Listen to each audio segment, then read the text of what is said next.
여러분 안녕하십니까? 뉴스투데이 강원입니다. 북한이 연달아 오물풍선을 살포하면서 우리 군이 대북 확성기를 6년 만에 재개했습니다. 접경 지역의 주민들은 불편한 기색을 감추지 않고 있는데요. 안보 상황이 악화되면서 일부 관광지는 운영을 잠정 중단했습니다. 이승현 기자가 취재했습니다. 민통선과 맞닿은 철원군 김하읍 생창리 마을입니다. 남북 갈등이 고조될 때마다 긴장감이 감도는 곳입니다. 최근 북한의 잇단 오물풍선 살포와 우리 군의 대북 확성기 대응까지 주민들은 일상을 유지하면서도 불편한 기색을 감추지 않았습니다. 좋게 살면 좋을 텐데 6.25 때 마냥 전쟁만 하려고 그러고 미사일만 쏘고. 한국전쟁 당시 북한에서 넘어와 이곳에 정착한 주민은 이 정도 갈등에는 동요하지 않는다면서도 인근 군부대에서 복무 중인 손주가 걱정입니다. 멀지 않는데 부대가 이제 군인 간 지 얼마 안 돼요. 야 어떡하냐, 군인 좀 면을 가야 되냐 안 가야 되냐. 그러니까. 한때 대남 확성기 소리를 들으며 지냈다는 민통선 안 마을 주민은 오물풍선 살포를 멈추지 않는 북한을 비판했습니다. 청소를 하고 뭐라고 시리가 보내는 거 아니야. 청소를 하고. 접경 지역 경계가 삼엄해지면서 철원군이 군부대와 함께 진행하는 관광은 차질을 빚고 있습니다. 군부대 초소 앞입니다. 철원군에서 운영하는 탐방로는 이 초소를 통과해야 하는데요. 지금은 군부대 요청에 따라 탐방로 운영을 중단한 상태입니다. 남북 관계가 경색되면서 지난달 민통선 내 승리전망대 운영이 중단된 데 이어 이번에는 생태 탐방로까지 닫혔습니다.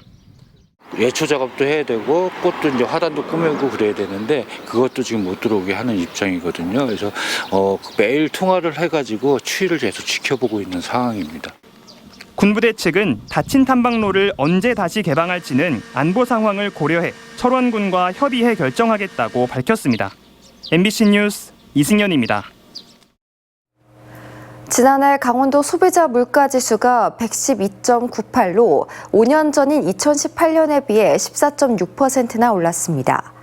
이는 전국 상승률보다 2%포인트 높은 최고 상승률입니다. 동북지방통계청은 구입 빈도와 지출 비중이 높은 생활 물가가 16.3%나 뛰면서 소비자가 실제로 느끼는 부담이 더 큰 것으로 분석했습니다. 또 전기와 가스, 수도 물가가 33.2% 올라 부담이 가장 커졌고 농축수산물 가격은 25.7%, 서비스 요금은 12.8% 올랐습니다. 원주시가 최근 원주천 일대에서 하수관로 정비 사업을 진행하고 있습니다.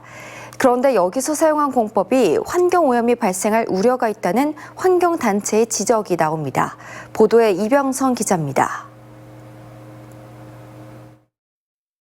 원주시 북원교 인근 원주천 둔치입니다. 상하수도 사업소 인근부터 출발해 왼쪽 둔치 8.6km 구간에 하수도관을 설치하는 공사가 한창입니다. 총 사업비 420억 원을 들여 오는 2027년 말까지 완공될 예정입니다.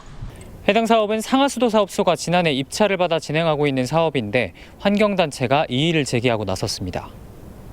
천변에 땅을 파는 공사다 보니 관을 묻기 전까지 흙이 무너지는 걸 막는 흙막이 공법과 물이 들어차는 걸 막는 물막이 공법이 모두 필요한 곳인데 원주시가 지금 선택한 공법이 환경오염의 우려가 있다는 겁니다. 시멘트를 비벼서 지하 6m 아래로 막을 형성하게 할 수 있는 이런 공사입니다. 하천변에 시멘트를 땅속에 매립을 한다는 자체가 잘못됐다. 해당 공법은 4m 이상 땅을 파서 물이 들어올 가능성이 큰 곳에 시공되는데 전체 8.6km 가운데 2.9km 구간입니다. 땅에 구멍을 먼저 뚫어서 콘크리트를 주입한 후에 자리가 잡히면 그 뒤에 땅을 파내고 벽을 세워 관을 묻는 방식인데 콘크리트가 주입되고 양생이 되기 전까지도 오염 가능성이 있을 수 있고 시멘트가 계속해서 하천변에 묻혀 있는 것 역시 문제라는 겁니다. 원주시 관계자는 이미 원주시나 타 지자체 공사에서도 해왔고 기존 공법에 비해 가격도 저렴한 데다 오염 위험은 거의 없다면서 땅속에서 흙의 압력이 강하기 때문에 새나갈 우려도 없다고 덧붙였습니다. 환경단체 측은 이미 공사가 진행된 200m 구간의 시료를 채취해 인근 토양에 영향을 미쳤는지 확인하겠다는 계획입니다. MBC 뉴스 이병선입니다. 탄광 지역에서는 오래전부터 단오날에 탄광의 산신을 모시고 탄광 사고로 숨진 광부들을 기리며 유족의 아픔을 위로해 왔습니다. 이번 달 문을 닫을 예정인 석탄공사 장성광업소에서 처음으로 외부의 단오 행사를 공개했습니다. 김영호 기자가 보도합니다. 단오날 새벽 4시 석탄공사 장성광업소에서 검은 양복을 입은 20여 명이 산으로 올라갑니다.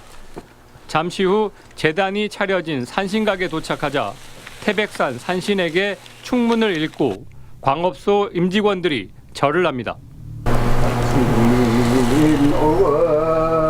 신축각 감사기원제봉에 80여 년 전 장성광업소가 문을 열면서부터 매년 단오날 해오던 행사인데 이번 달 폐광을 앞두고 마지막 산신제를 봉행하게 됐습니다.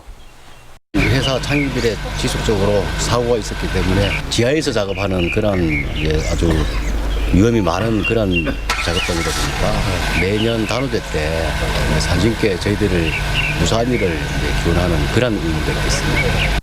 날이 밝아오자 탄광 사고로 숨진 근로자들을 기리는 위령제가 이어집니다. 희생자들의 이름이 모두 불려지고 탄광의 동료들과 유족들이 위패 앞에 헌화하며 절을 합니다.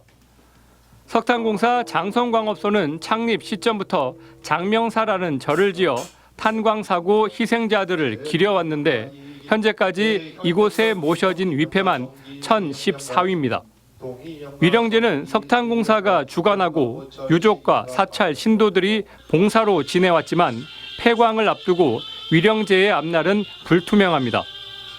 80년이 되었다는 것은 이건 대단한 역사요 또 하나의 문화로서 우리 지역에 자리 잡은 겁니다.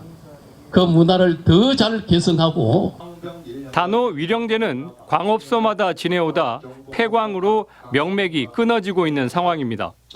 전문가들은 단오 문화권에서 독특하게 자리 잡은 탄광 지역 행사를 연구하고 발전시킬 필요가 있다고 말합니다. 돌아가신 분들, 그다음에 현재 살아계신 분들이 함께 어울러서 나름대로 축제를 하는 그러한 전통을 바로 이 탄광 위령제로 계승되었다라고 볼 수 있습니다. 탄광 지역에서는 단오날 오후 1년 중에 가장 큰 체육대회를 열어 주민 화합과 놀이 문화도 즐겼습니다. 이제 곧 문을 닫을 태백 지역 탄광이 간직하고 있는 전통 문화의 과거와 현재를 다시 되돌아봐야 할 시점입니다. MBC 뉴스 김영호입니다. 대한의사협회가 오는 18일 의대 정원 증원에 반대하는 전면 휴진을 예고한 가운데 정부가 개원이들에게 진료 명령과 휴진 신고 명령을 내렸습니다.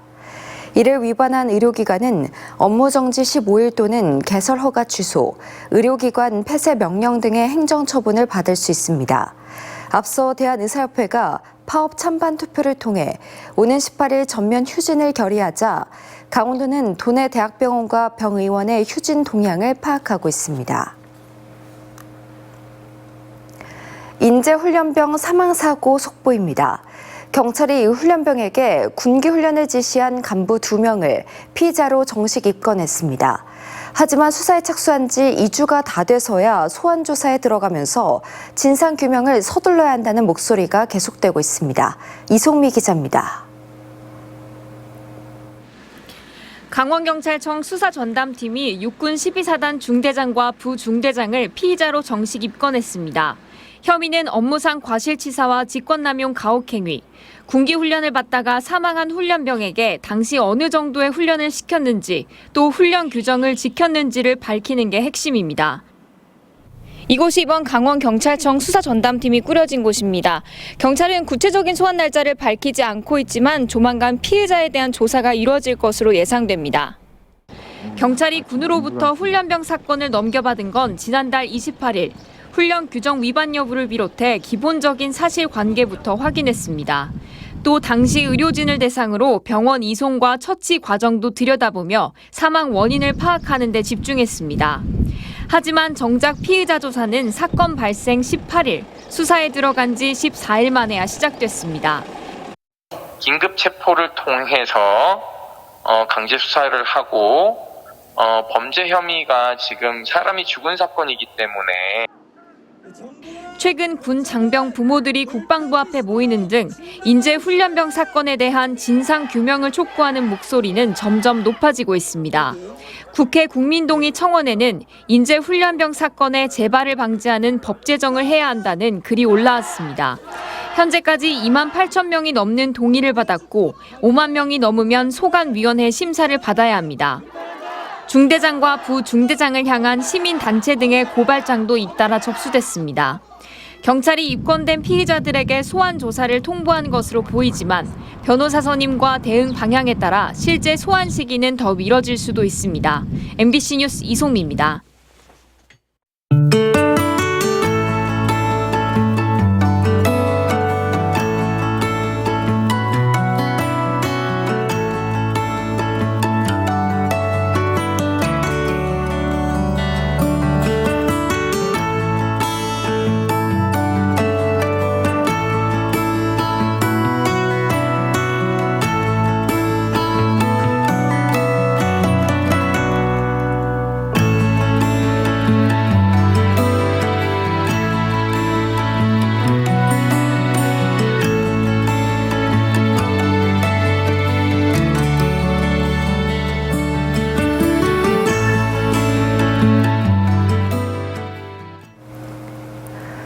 정부의 2차 공공기관 이전 계획이 올 연말쯤 발표될 것으로 알려지면서 지자체와 정치권의 움직임이 빨라지고 있습니다. 윤석열 정부는 1차 이전 성과에 대한 용역이 마무리되는 11월 이후 2차 공공기관 이전 계획을 발표할 예정입니다. 강원도는 금융과 관광, 국방과 건강 등 32개 공공기관 유치를 목표로 전략을 추진하고 있습니다. 허영 박정아 국회의원도 강원도의 공공기관을 유치하기 위해 각각 혁신도시법 개정안을 발의했습니다. 강원도가 특별조정교부금을 시군에 차등 배분하겠다는 계획을 보류했습니다. 김진태 지사는 어제 기자간담회에서 일부 시장 군수들과 면담한 결과 부담스럽다는 부정적인 의견이 있어 차등 배분 계획을 보류하겠다고 말했습니다. 당초 김 지사는 강원도가 시군에 주는 교부금 예산 가운데 100억 원 정도를 평가 기준에 따라 차등 배분하겠다고 했는데 공무원 노조 등에서 돈을 무기로 시군에 줄 세우려 한다는 비판을 제기했습니다. 철원과 고성, 평창군이 낙후 정도가 가장 높은 1등급 지역으로 분류됐습니다. 한국지방행정연구원이 발표한 낙후도 분석 자료를 보면 1에서 5급으로 분류한 낙후도 지수에서 도내 대부분의 지역이 1에서 3등급에 집중됐고 춘천과 원주만 4등급을 기록했습니다. 홍천과 화천, 양구, 인제 등 9개 시군이 2등급이었고 강릉과 횡성, 영월, 정선은 3등급으로 나타났습니다. 강원도교육청이 오늘 13일부터 9일 동안 춘천과 홍천, 인제 등 10개 시군 21개 학교에서 올해 2학기 농어촌 유학생을 모집합니다. 대상자로 선정이 되면 이달 중 유학 대상자 가배정 안내와 함께 희망학교 방문이 이뤄집니다. 이후 7월 5일부터 최종 신청서 제출과 선정 절차가 거쳐 주소 이전과 전학 절차가 끝나면 2학기부터 농어촌 유학 생활을 하게 됩니다.